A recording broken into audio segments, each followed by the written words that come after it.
Nós estamos refletindo sobre o Evangelho de João.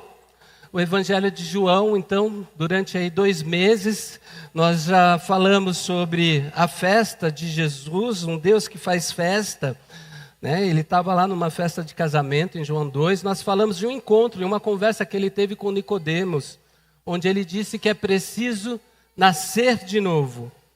E nessa manhã, eu quero convidar você para me acompanhar na leitura do Evangelho de João, capítulo 5. Nós vamos ler a partir do verso 1.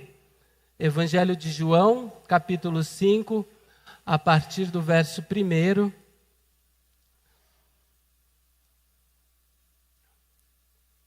Vamos ler.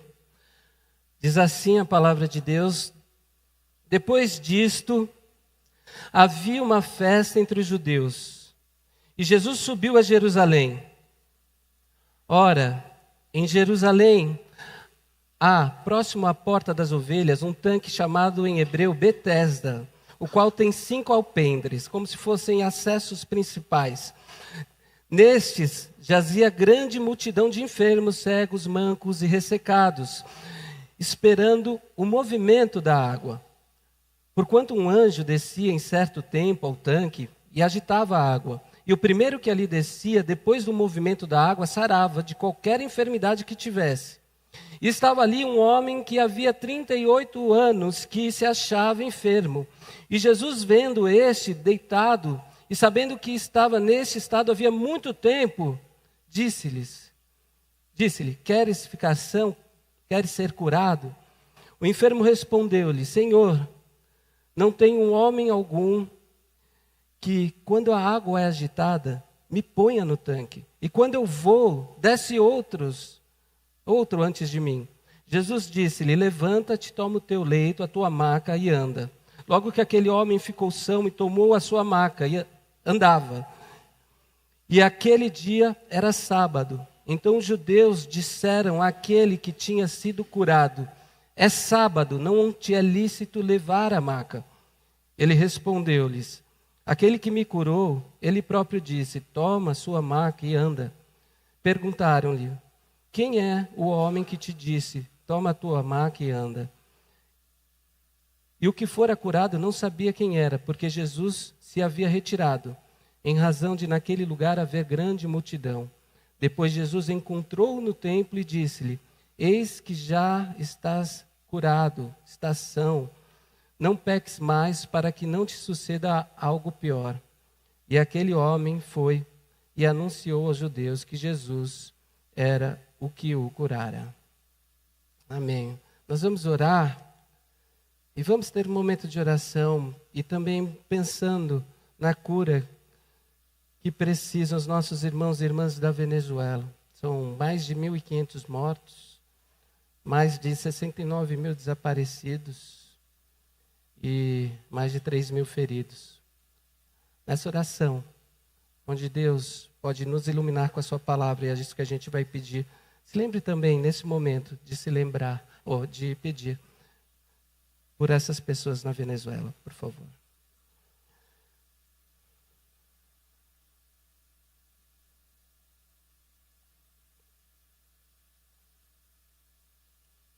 Deus, nós estamos diante de Ti, nesse culto, com tantas coisas especiais que já aconteceram, com momentos de adoração do nosso coração para o Seu. E nós te pedimos que agora o Senhor nos ilumine através da Sua palavra. Que ela possa clarear o nosso entendimento, o nosso intelecto, nos dar respostas e também nos tornar generosos e compassivos para com os outros.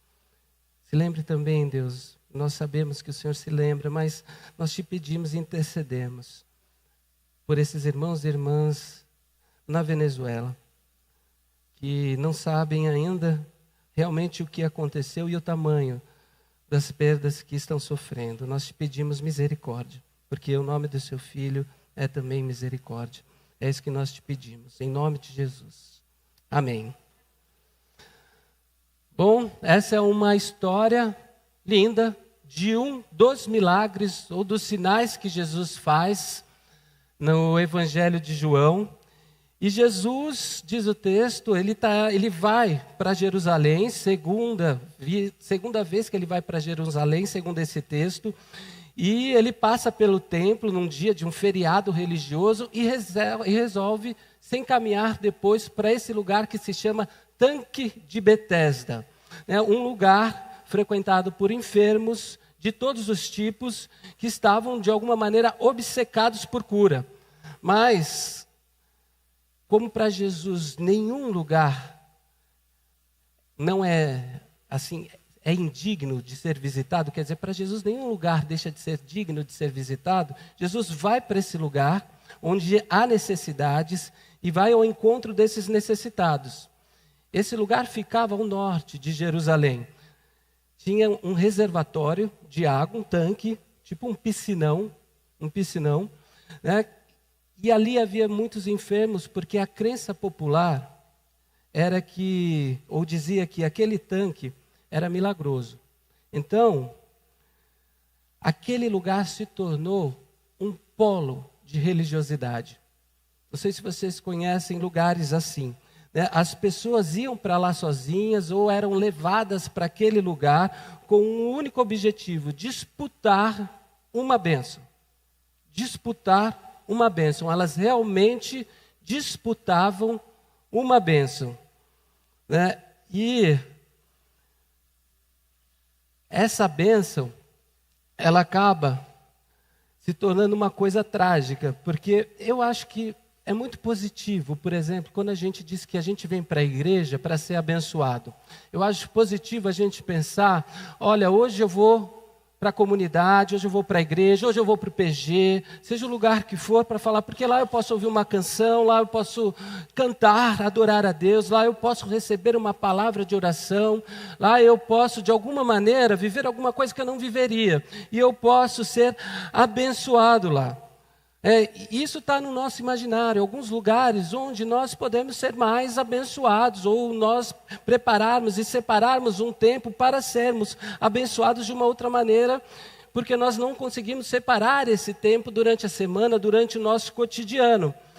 Mas o problema é quando você vai para um lugar e esse lugar começa a se tornar um lugar de competição de fé, competição de bênção, porque o tanque de Betesda era justamente esse lugar, um lugar de briga. Era para ser um lugar de bênção, mas também era um lugar de disputa, para vocês terem uma ideia. Tudo porque havia uma crença ali de que de tempos em tempos aquelas águas do tanque de Betesda, elas eram agitadas por um anjo que ninguém via, mas que eles poderiam saber que ele estava ali por conta do movimento das águas que começavam a balançar. E a primeira pessoa, dizia a crença, que pulasse na água, quando essas águas balançassem, ela era curada. Ela recebia essa bênção e ela seria livre, então, de todas as suas enfermidades. Eu não sei com qual lente você lê essa história, porque a gente tende a ler os textos bíblicos dentro de um grande romance, né? De uma perspectiva um pouco mais romântica. Mas se você conseguir tirar a lente dessa perspectiva romântica, você vai perceber que esse lugar, ele na verdade ele é um lugar que representa um caos religioso. Porque olha só, por mais que esse fosse um lugar de uma bênção, de um milagre oferecido, ele era um lugar de uma bênção que precisava de disputa, que era disputada. Então, ele era um lugar de caos também, porque todo mundo estava ali com a melhor das intenções, ser abençoado, ser curado.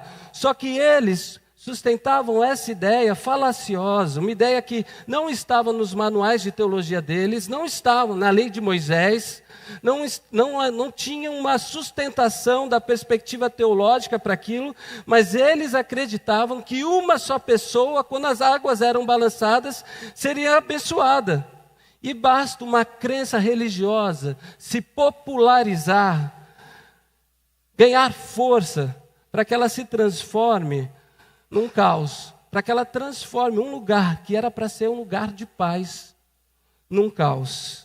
E o tanque de Betesda, eu fico aqui pensando, devia ser um lugar terrível, onde as pessoas tentavam ludibriar as outras, onde as pessoas empurravam as outras quando viam águas balançando. Você já imaginou isso nesse tanque? Cada um pensando em si. Muitos sentados lado a lado nas entradas desse tanque, mas ninguém olhando para o lado, ninguém olhando para o irmão e para a irmã, olhando justamente com o olhar fixo naquela água. Por quê? Porque você não sabe quando o anjo vai aparecer, você não sabe quando você vai vê-lo, então você precisa estar atento, você precisa estar com o olhar fixo, porque você precisa estar próximo do tanque também, e você precisa enxergar todos que estão ali em volta como concorrentes, no mínimo, como adversários da bênção. Por isso, não espere ajuda de ninguém, não peça para ninguém te levar até aquela água, porque não vão te ajudar, não vão. E você sabe que só nessa compreensão desse contexto, desse lugar, dessa história, para mim, já existe um alerta muito grande aqui para a gente.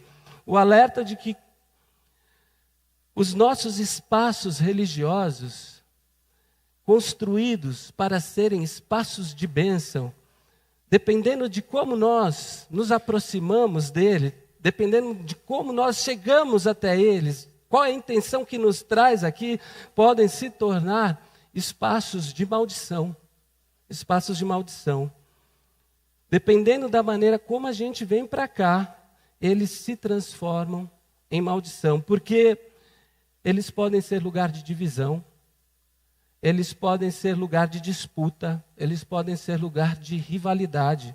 Ou seja, todo mundo pode vir para cá pensando em si, ignorando completamente todas as outras pessoas, e essa é a tragédia das tragédias, porque esse é o oposto do propósito para um lugar que abençoa pessoas, que foi criado para abençoar pessoas, foi feito.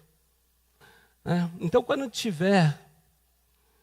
você vier para cá, quando você separar o tempo de vir para cá, tudo bem, você vem para ser abençoado, isso é totalmente legítimo.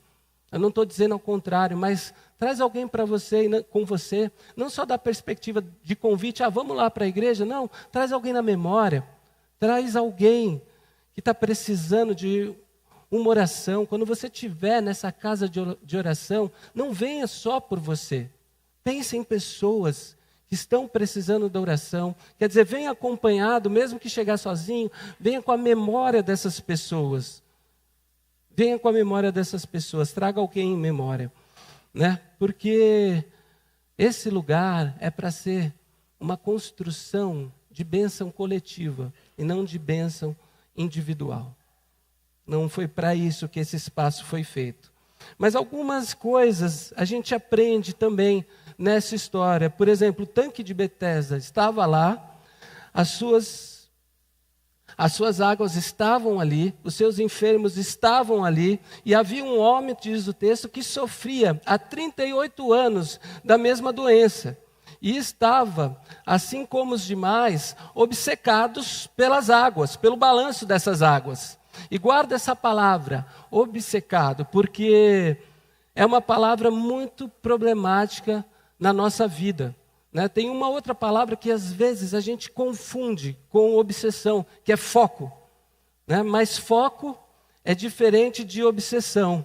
Qual que é a diferença simples e simplória que eu faço de foco e de obsessão? Eu diria que foco é o que eu tenho quando eu consigo me concentrar em uma coisa, mas ao mesmo tempo não perco a visão periférica do que está acontecendo ao meu redor.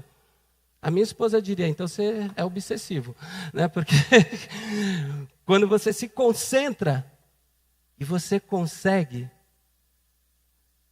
perceber o que está acontecendo. Por exemplo, eu estou olhando aqui para a Marisa, estou falando e olhando para ela, mas eu estou percebendo o que está acontecendo. Eu percebo quando as janelas balançam, as cortinas, na verdade, as pessoas saem fechando e todo mundo olha. Eu percebo quando alguém está mais ou menos dormindo na pregação. Eu vou percebendo essas coisas, Quando o pessoal está no celular rindo, etc. Daqui de cima a gente percebe muitas coisas, mesmo que a gente esteja focado em falar, passar a mensagem para vocês. né? E às vezes, a gente, em nome de manter o foco em uma coisa, a gente desenvolve obsessão, né? Quando a gente quer muito um negócio, a gente pode desenvolver obsessão. Quando a gente dá muita importância a uma coisa que não deveria ter tanta importância, a gente desenvolve obsessão. E não no sentido científico, analítico do termo, no sentido popular, sabe? Obsessão. Às vezes, em nome de manter esse foco, a gente se torna obsessivo. E fato é que, na minha cabeça, esse lugar, Tanque de Betesda, era um lugar de gente obcecada. Gente que estava praticamente cega, porquanto muita gente queria uma coisa, a mesma coisa, que estava em disputa. E quando isso acontece, é muito fácil da gente perder o foco. Eu já vi gente obcecada em brincadeira de igreja, sabe?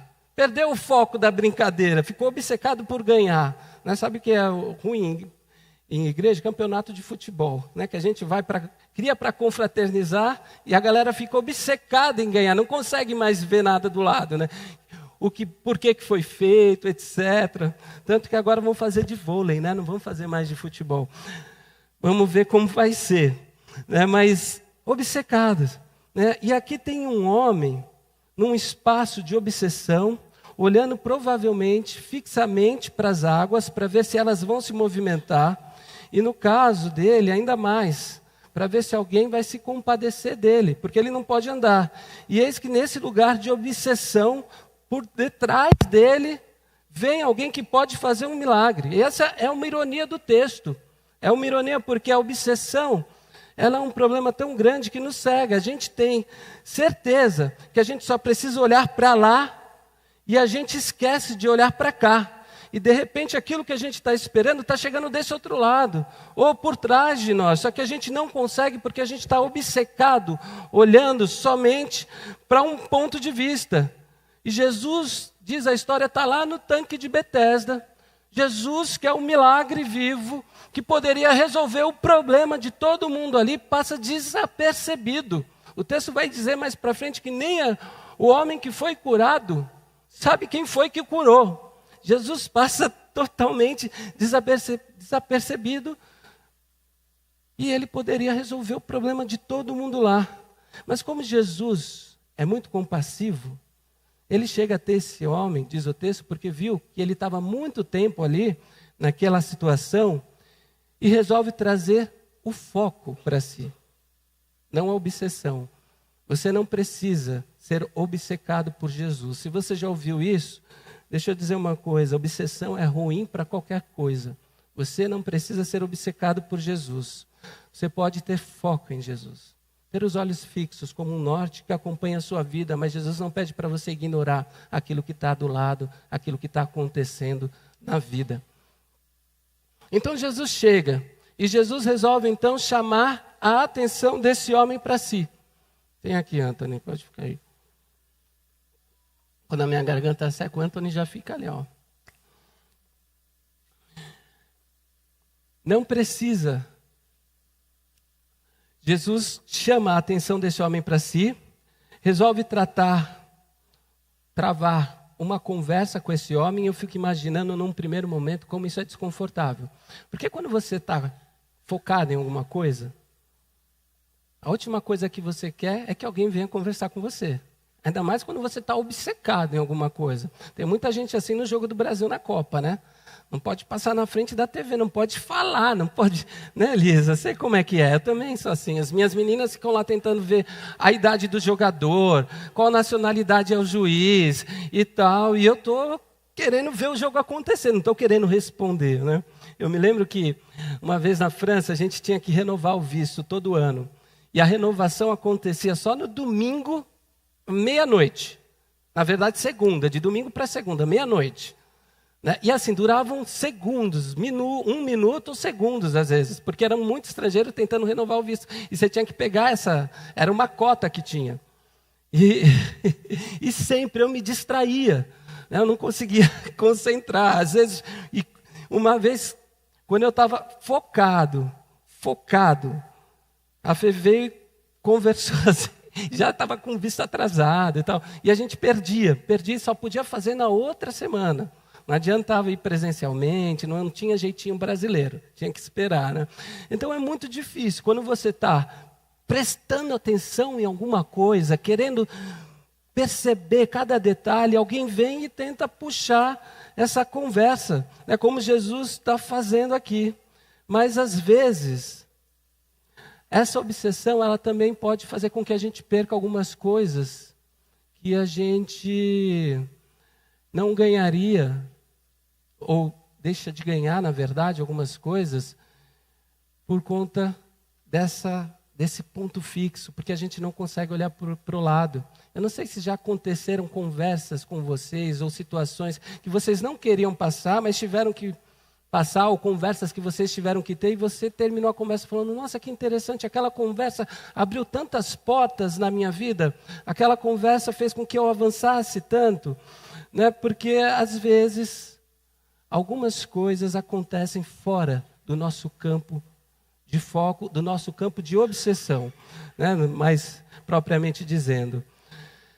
E Jesus, então, ele aparece para esse homem que não percebe quem ele é, mas por misericórdia, para trazer o foco para ele, tirar esse homem obcecado ali daquele lugar que se dizia ser um lugar miraculoso, né? Quem sabe aonde Deus vai aparecer na nossa vida? Ninguém sabe. Ninguém sabe. Outra coisa que a gente aprende aqui é que Jesus chega e Jesus chama esse homem para a conversa fazendo uma pergunta, que é uma pergunta, no fundo, primeiramente assim, difícil de entender, né? Porque ele está num tanque de Betesda, onde só tem enfermo, esperando a cura. E de repente Jesus olha para esse homem que tem dificuldades motoras, fazia 38 anos, está num espaço de peregrinação religiosa e diz assim, amigo, você quer ser curado? Tipo...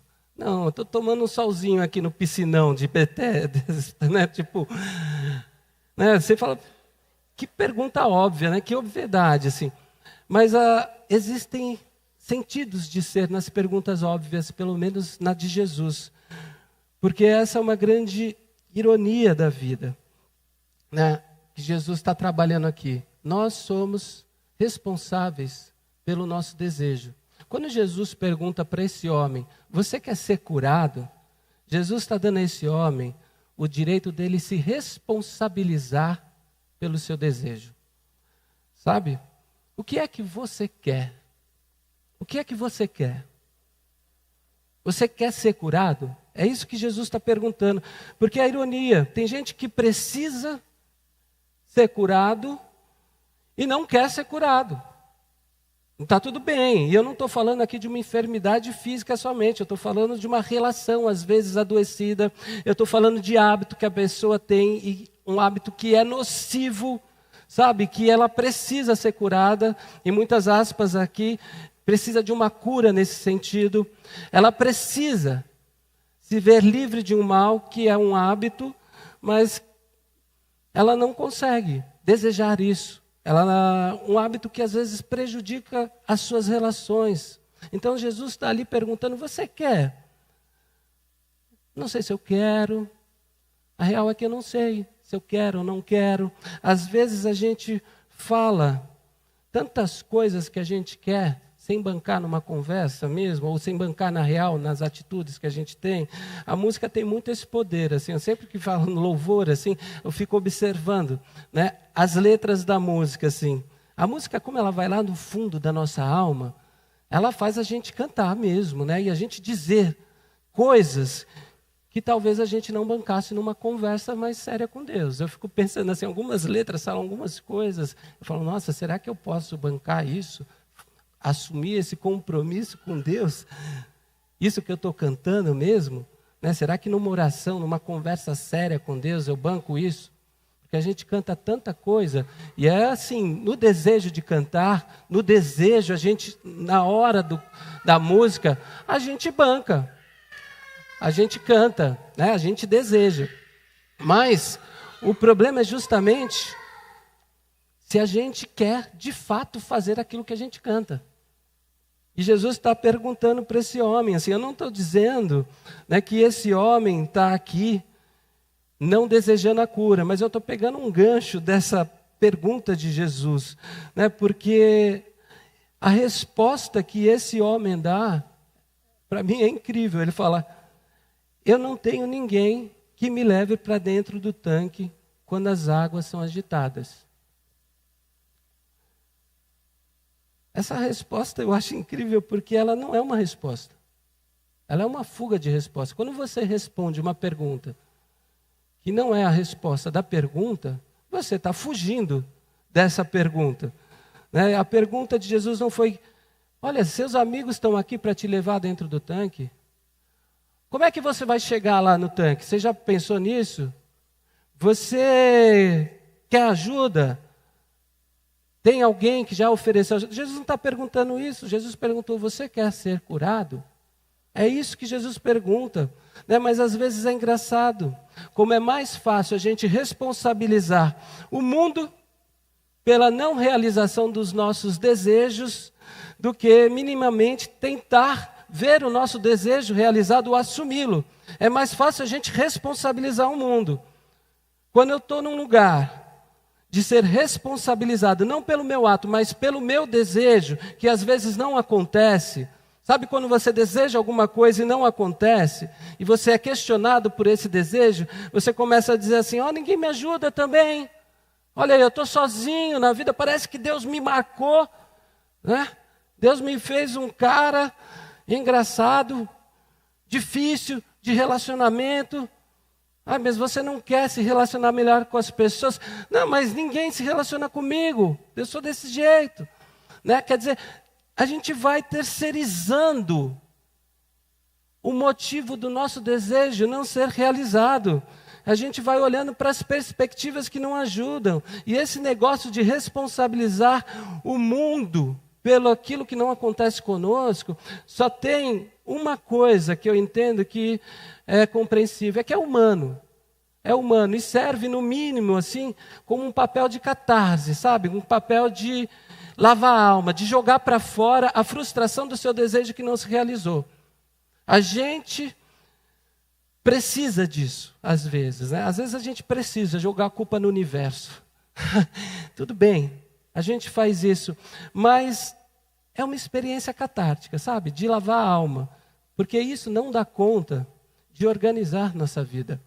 Porque a vida não se organiza quando eu responsabilizo o mundo pelo que não está acontecendo comigo. A vida não se organiza nesse sentido. A vida se organiza quando eu tento cumprir o meu papel, ainda que seja árduo, e quando eu consigo responder as perguntas que me são feitas do jeito certo. Então, quando nas conversas com Deus, você sentir uma pergunta que Ele esteja te fazendo, responde a pergunta que está sendo feita. Responde a pergunta. Quando nas suas orações, sabe, você ouvir aquela voz da consciência, a voz de dentro da sua alma, te perguntando alguma coisa, responde a pergunta. Fala o que você deseja. Responde. Para você que talvez se pergunte assim, mas como é que é essa conversa com Deus? Porque eu nunca vi acontecendo. Como é que a gente faz isso, etc. Vamos tentar humanizar. Sabe aquele momento de reflexão que você faz e que você encontra perguntas na sua consciência, questões na sua alma? Deus fala através desses momentos também. Às vezes é Deus falando com você. Então seja sincero. Responda a pergunta que Deus faz para você. Jesus está perguntando para esse homem, você quer ser curado? E ele não consegue ser sincero sobre o seu próprio desejo. E Jesus está chamando ele para assumir a responsabilidade pelo seu desejo, porque a cura depende, de alguma maneira, da responsabilidade que ele assume na história dele. Daquilo que ele quer que aconteça. E daquilo que vai acontecer quando o milagre acontecer. Mas isso também, essa fala desse homem é também uma denúncia.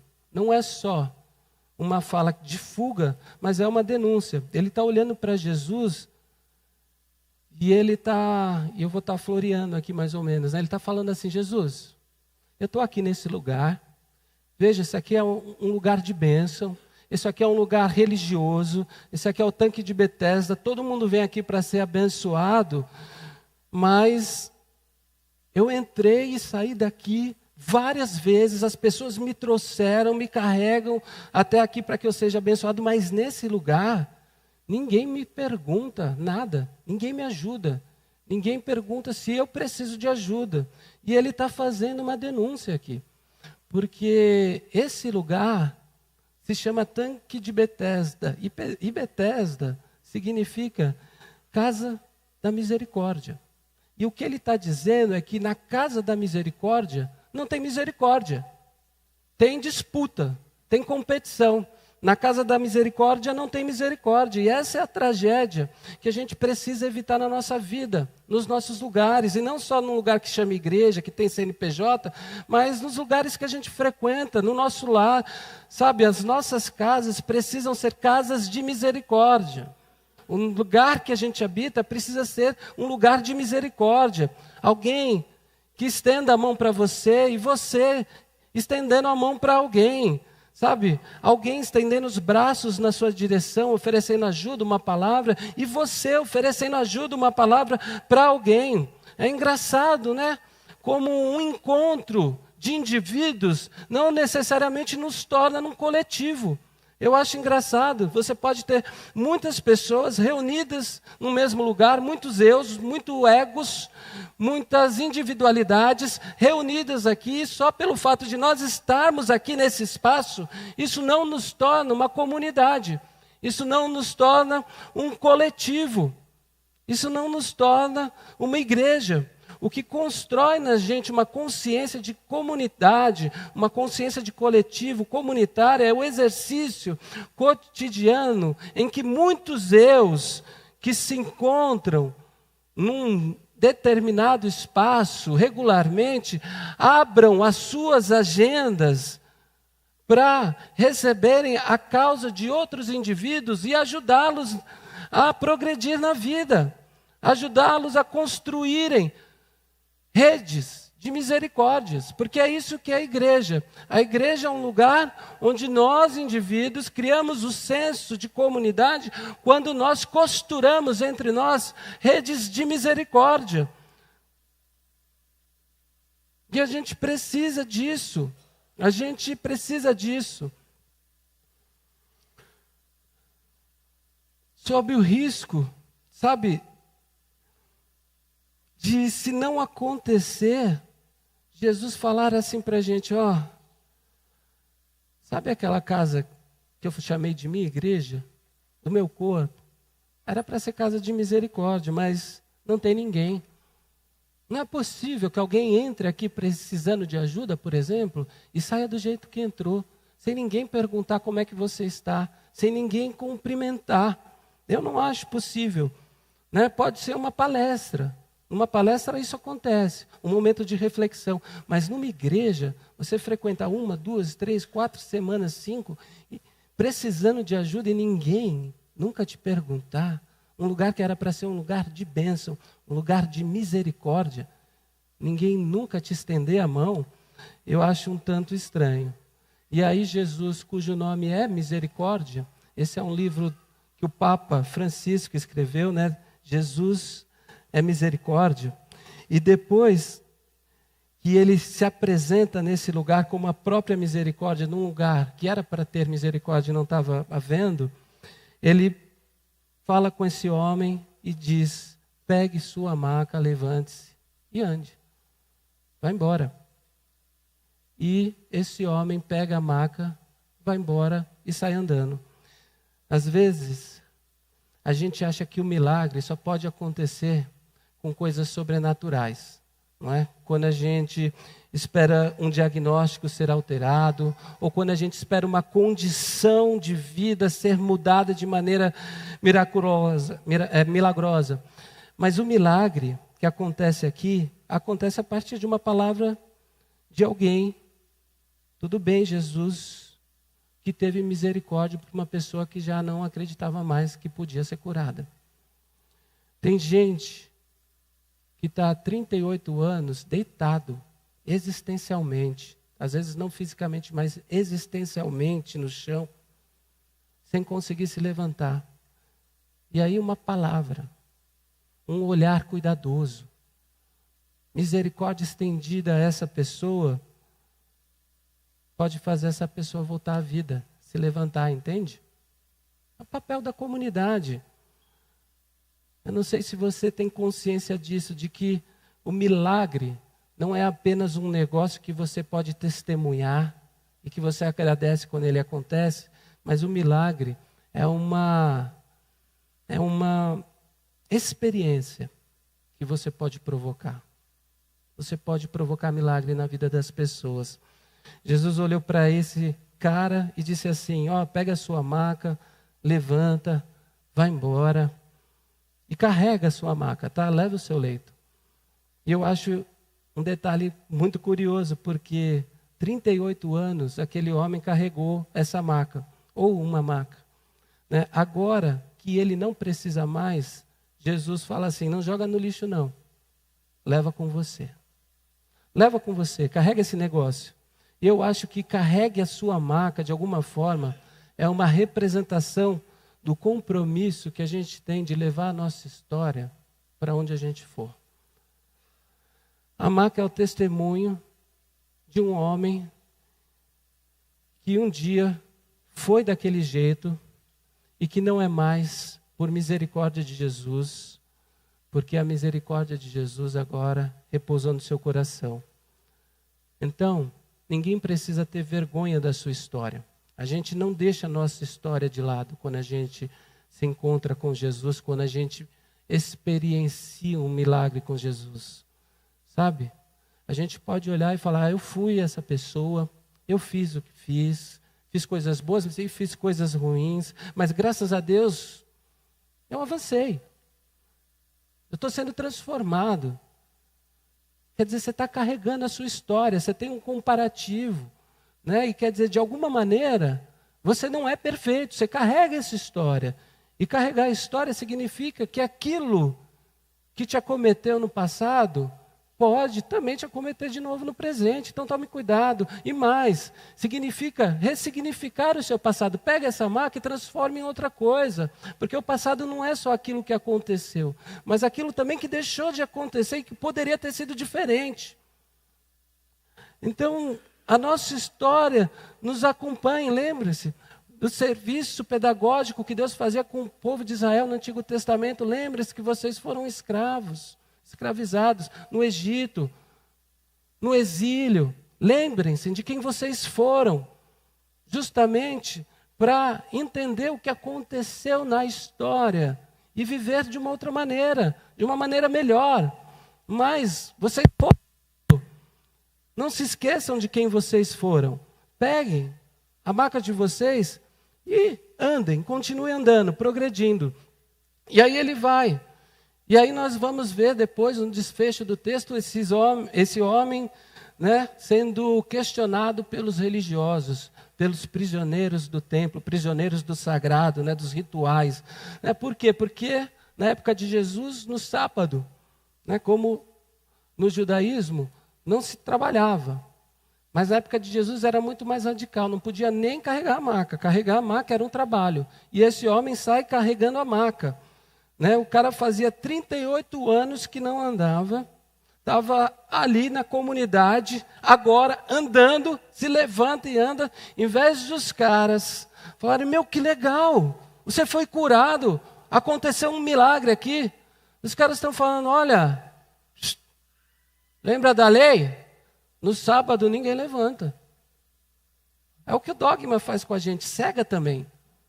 Não conseguem ver o milagre que está acontecendo diante dos olhos deles. Eles estão preocupados em cobrar esse homem de um mandamento de Deus, como se dissesse, você está errado de ser curado e de sair andando carregando a sua maca. Volta a ser enfermo, amanhã você faz esse negócio.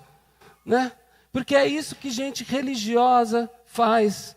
Sabe, gente presa à religião, na verdade, eu diria. Porque todos nós somos religiosos, mas gente presa à religião. Joga um balde de água fria na cabeça dos outros, dizendo, é melhor você cumprir a lei do que viver livre.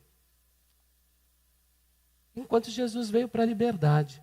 E aí Jesus vai dizer a esses homens, lá no verso 17 que eu não li, que o pai dele e ele continuam trabalhando, inclusive no sábado. Nós trabalhamos. Tem gente, e eu não entendo porquê, tem gente que se presta a esse papel.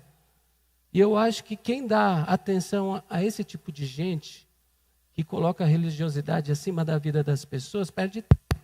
Acho que o tempo é tão precioso, a gente fala, a gente precisa ganhar tempo. A única coisa que a gente quer ganhar mais na vida, mais do que dinheiro, é tempo. Só que é a única coisa que a gente não ganha. Tempo a gente não acumula, a gente só perde. Então eu diria para você, não perca tempo com esse tipo de pessoa. Não perca tempo, porque ela provavelmente está cuidando da vida do outro, tentando passar a régua na vida do outro, justamente porque não quer passar na dela, porque tem coisa para ela, nela para corrigir e que ela não quer fazer agora também. Enfim. E Jesus termina dizendo, olha, encontra ele lá no templo agora, já não estão mais no tanque de Betesda, você está curado. Você está curado. E diz assim, não volte, cuidado, não volte a pecar, para que não te aconteça algo pior. Isso não é uma ameaça, porque o que Jesus está dizendo, olha, esse homem que estava num lugar de peregrinação religiosa, buscando cura, foi curado, foi liberto, aonde ele estava agora? Num lugar de religiosidade, no templo. E Jesus diz, não cometa o mesmo erro. Não seja obcecado novamente do jeito que você foi e que não conseguia ver as coisas que estavam acontecendo ao seu redor, porque você está nesse ambiente. Tenha cuidado novamente com a paralisia da religião, com a obsessão da religião. Não se esqueça de confiar na palavra que vem, às vezes, de outros lados que você não está olhando, na palavra que eu te entreguei. Levante-se e carregue a sua história na mão. A sua história não depende de um ambiente sagrado. A sua história depende da palavra de Jesus sobre a sua vida. E é assim que você vai se levantar e vai ressignificar a sua vida e vai continuar vivendo. E Jesus disse, vai viver, então toma cuidado. Você está aqui nesse ambiente sagrado, eu tinha te encontrado no outro. Toma cuidado para não pecar, para você não ficar mais obcecado ainda do que estava naquele momento. Né? Então, só para a gente resumir, guarda tudo aqui. Quando você estiver no tanque de Betesda, no seu tanque de Betesda, no seu lugar que você vai para alcançar uma bênção, não fica obcecado com a água, sabe?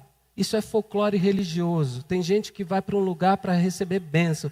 Tem gente que tenta chegar mais perto de pessoa X porque acha que vai ser mais abençoada. Não vai.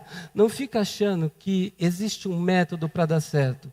Abandona, em nome de Jesus, esse negócio, porque Jesus te liberta disso. A gente não está aqui para ser abençoado como um indivíduo, ou como dois indivíduos, somente a nossa família. Não, a gente está aqui com uma lembrança de que Deus quer abençoar todo mundo. E é por isso que a gente se reúne, é por isso que a gente faz o que faz. Deus quer abençoar todo mundo. Então fique com essa lembrança. Quando você for na sua casa de oração para ser abençoado, amém, é legítimo. Mas pense que ali Deus quer abençoar todo mundo. Leve sempre alguém com você. E lembre-se, é possível que Jesus venha de outro lugar para te abençoar. Então olhe para o lado, olhe para trás, tente reconhecer a palavra de Deus onde você estiver. 2, que essa casa aqui, religiosa, que nós chamamos de igreja, seja verdadeiramente uma casa de misericórdia para mim e para a sua vida. É isso que eu desejo para a igreja de Cachoeirinha, não mais. Assim, que a gente se abençoe sempre. E que a gente se ajude quando a gente precisar se ajudar. E que a gente não fique esperando a água se agitar, um milagre sobrenatural acontecer. Não, que a gente junte forças, que a gente junte iniciativas, que a gente junte ideias para abençoar as pessoas que estão aqui, para abençoar esse bairro, como a gente tem tentado fazer.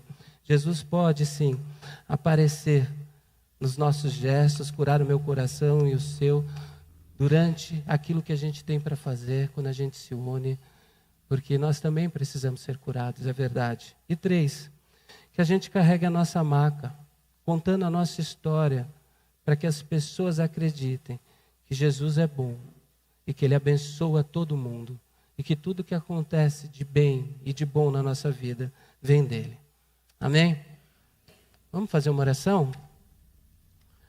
Se você puder abaixar sua cabeça e falar com Deus nesse momento, permitir que Jesus se aproxime do seu coração, que Ele renove a sua confiança, a sua força e exerça a sua misericórdia maravilhosa sobre a sua vida, sobre a sua família, sobre aquilo que você está precisando.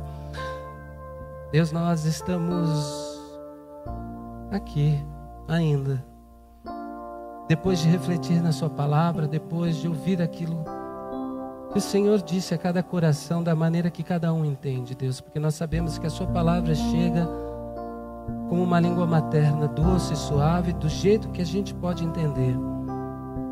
Nós estamos nesse espaço de religião, de releitura da nossa vida, de ligação contigo, onde nós sabemos sim que o Senhor opera muitas bênçãos e maravilhas e que talvez nós não estaríamos preparados e sensíveis para vivê-las e experienciá-las no nosso cotidiano, e por isso nós estamos aqui.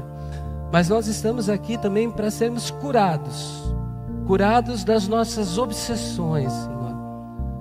Nós te pedimos que o Senhor nos dê um espírito sensível para a sua ação, sensível para o seu movimento, para o seu espírito que é vento e vem de onde a gente não sabe, de onde a gente não espera, para nos transformar, para nos resgatar, para nos colocar de pé, Deus. E que uma vez de pé, que o Senhor transforme o nosso coração, antes desse lugar, o nosso coração, nessa casa de misericórdia, dessa misericórdia que nós aprendemos contigo, que nós recebemos do seu Filho, Deus, para que nós sejamos renovados todos os dias pela presença do seu Espírito, Deus. Renova a nossa fé em ti, Deus. Opera cura nas famílias que precisam de cura, Deus. Ressurreição, vida, Deus.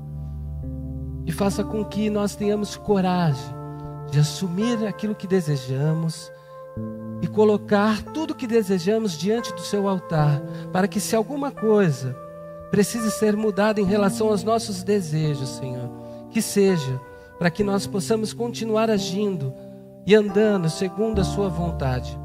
É isso que nós te pedimos, Deus, uma vida, uma caminhada, uma jornada de paz, de cura, onde nós não precisamos nos envergonhar da pessoa que nós fomos antes, nós não precisamos negar a nossa história, porque nós sabemos que tudo isso nos construiu no ser humano que nós somos hoje, mas nós sabemos que o Senhor pode usar todas as nossas vulnerabilidades, aquelas que nós tínhamos e aquelas que nós carregamos ainda hoje, para que a sua força se potencialize em nós, para que a gente dependa de você e saiba que nós nunca seremos aquilo que nós queremos ser sozinhos, mas que nós podemos ser muito mais contigo, diante da sua graça que se aperfeiçoa em nós, como disse o apóstolo Paulo, Deus.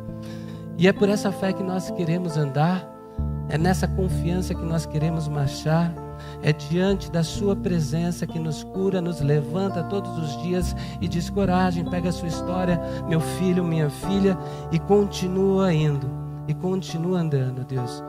É assim que nós queremos prosseguir, debaixo da sua presença, da sua mão e da sua luz que ilumina a nossa estrada. E nós sabemos que nós temos essa presença e essa luz conosco, e é por isso que nós te agradecemos. Obrigado, Deus, em nome de Jesus. Obrigado.